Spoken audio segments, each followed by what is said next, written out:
Give us one thing that you can and you will do if you form part of the next government, and how you will do it, because that's always the important bit. Chris? Infrastructure for Cork, I think that's a key thing. Infrastructure is something, be it the N25 or the Docklands development, we believe that money should be taken from that pension reserve fund at the moment and invested into those types of infrastructure. Very simply, the Labour Party in government will carry out a comprehensive and thorough reform of the public sector. Why? Because the Labour Party believe that a performing an effective and efficient public sector is a key pillar to Ireland's recovery. Building upon ventures such as the Cork Harbour pharmaceutical companies who are going for a wind energy project to reduce their own energy costs.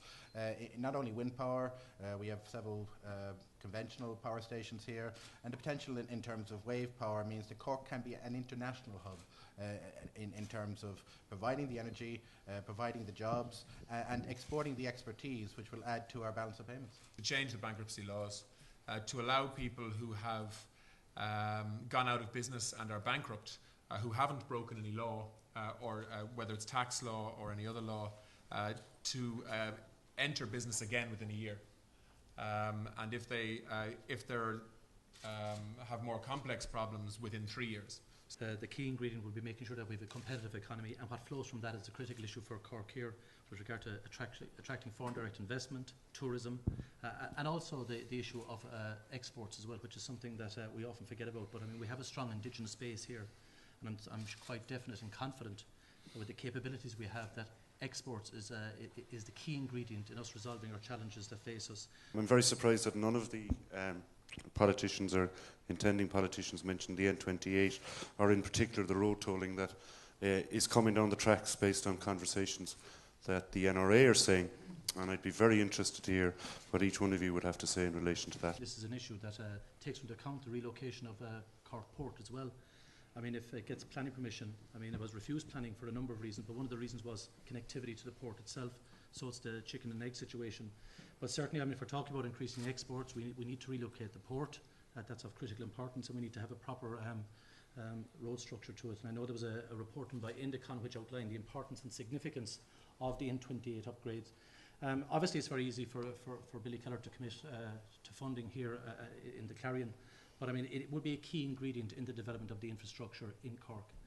On the issue of tolls, look, let's be very clear. I have a view that what is built should not be tolled, but for further developments of infrastructure, you know, we have to fund it some way. And tolling is an issue that has shown that you can fund roads, you know, and expand the infrastructure rollout. But certainly, I mean, I have a view that the Jack Lynch Tunnel should not be tolled for a number of reasons. But most importantly, I don't think that it would benefit the city in the context of the shortness of it. Yet it's very critical at the same time. I mean, the idea that you would toll a piece of infrastructure that is working. I mean, the ring road in the south side of Cork City is the best planned piece of road infrastructure in the country, bar none. And it works. And it needs a few more flyovers to work a bit better, but in general it works. And to actually prevent it from continuing to work for the economy here by tolling the tunnel for the purposes of raising cash for the Exchequer, to my mind, is very short-sighted and should be resisted strongly, and will be if we're in government. Before I move on to Dan, just a secondary question coming from that, Simon. You've mentioned the flyovers, and we've heard that there's money on the way to build them, which is amazing how quickly it arrives in the context of an election. But then you'll have virtually a new road. So would you toll that, the ring road, as a unit? Well, you see, the tolls should be about, well, motorway infrastructure should be the best infrastructure in the country. We should be encouraging as much traffic onto it as possible. That's the whole purpose of it. So if you build a brand new motorway infrastructure around the country, or a dual carriageway infrastructure, you want to get as many cars using that as physically possible to get cars off the secondary road infrastructure in Ireland, which is poor. Okay, and so when you're talking about bypasses or ring roads, it doesn't make that much sense to have. It certainly doesn't make sense to have hard tolling there, and you know, where tolls do work is where people have an alternative in terms of when they're going from A to B, that is a viable alternative, but they choose to use the tolled road because it saves them time and money and effort and fuel. And that's why I think it's acceptable to have tolls on the motorway from Cork to Dublin, or Dublin to Galway, or Dublin to Waterford, and so on, as a way of actually paying for that infrastructure. We need to be looking at the whole theory behind road tolling. In any case, we're really talking about road pricing. And when you look at the amount of heavy goods vehicles that actually leave the motorway and go through built-up towns like Fermoy, it's a disincentive for people. And in fact, the pricing should be to discourage the vehicles going that way rather than staying on the motorway. And I think the similar principle should apply to the tunnel. I think technology is developing in such a way. We've seen how the West Point in Dublin is now drive-through, and the technology identifies people going through. I'd like to see more initiatives that way. In terms of the priorities of new pieces of infrastructure, the NRA have decided, with the envelope they have, that the priority is the N20 and not the N28. And it's up to a political direction to decide otherwise. But I can't see them, being honest, I can't see the money being available in the next few years for both. And a hard decision has to be made as which has the greater economic impact. Is the Green Party, Dan, in favour of tolling the tunnel? No, it wouldn't be, because in the sense that it's there already. It's kind of a reverse process. And I don't think the flyovers will happen in that much of a hurry either. We've seen that the roads programme has grounded to a halt. There's only a number of small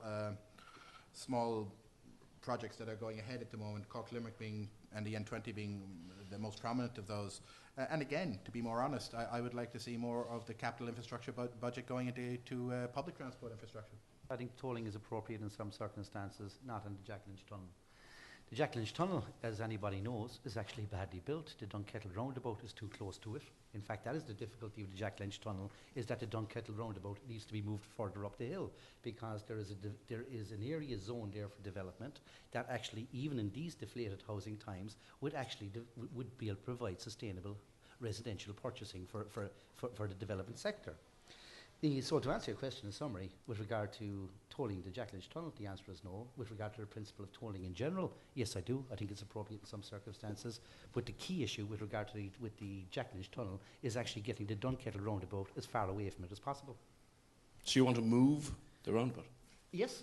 And the NRA are actually the biggest, and people who are actually in business in Cork know exactly what I'm talking about. The Dunkettle roundabout is one of the biggest hindrances to the Jack Lynch Tunnel. It's very simply, if you look at that area, and that is a very, look, if there was a boundary extension here in the morning, that part of Cork City would be, or that part of Glanmire would actually be part of Cork City. What we need to do is actually get an infrastructural plan for the Dunkettle area to allow the Cork City to actually expand, and that roundabout has to be moved. And in the context of that, tolling the Jack Lynch Tunnel is not an appropriate plan in terms of sustainable development of the city. Chris? We're not in favour of tolling. A lot of us were shocked there when Dan said that the bridges might not go ahead. I mean, the announcement has been made. I think that's important, that we actually follow through on promises at this stage rather than just making them cynically just before an election. But I think quite clearly, we would like to see those flyovers going ahead, and because they are part of the infrastructure. They're badly needed, they'll take the congestion off the strain at the moment. With regards to the Ringaskiddy and Carrigaline route, I mean, you know, we've seen here, we've quite clearly in our own proposals in City Council have said that this needs to be a priority. My name is Dennis Lane, and this question is directed at all of the candidates. I'd be curious to know what their point of view is in relation to the restructuring of the national debt which the country is now saddled with, as I think this is the overriding problem that's going to affect all future plans and developments, and I think it's the elephant in the room, really. We do think, though, that we can get a better deal. Secondly, and I think much more importantly, is actually how we deal with bank debt. Whether we can allow a situation where debt that has been incurred by private banks lending to each other, or institutions, financial institutions, lending to Irish banks, and that money being lost, essentially. Whether we can allow a situation where that debt can simply be put on the shoulders of Irish taxpayers. in its entirety. Conor Healy, Cork Chamber. Simon, in your opening address, you said you were looking forward to talking more in the Q&A in terms of infrastructure, broadband, and it hasn't gone that direction yet. If you're in government in the next number of weeks, what are your top 3 priorities that you see that need to be delivered and that you will deliver on? We have a very ambitious building programme for infrastructure in Ireland over the next 4 years. We want to spend an extra €7 billion building water, telecommunications and energy infrastructure. There's also a big forestry element to that and a big retrofitting element in terms of public buildings from an energy efficiency point of view. We want to partially finance that, the building of that infrastructure by selling certain state assets that we think are no longer strategically of interest to the state in terms of ownership.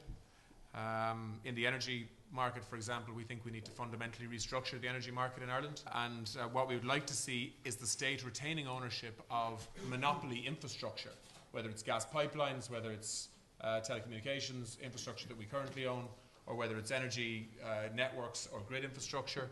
But there are elements of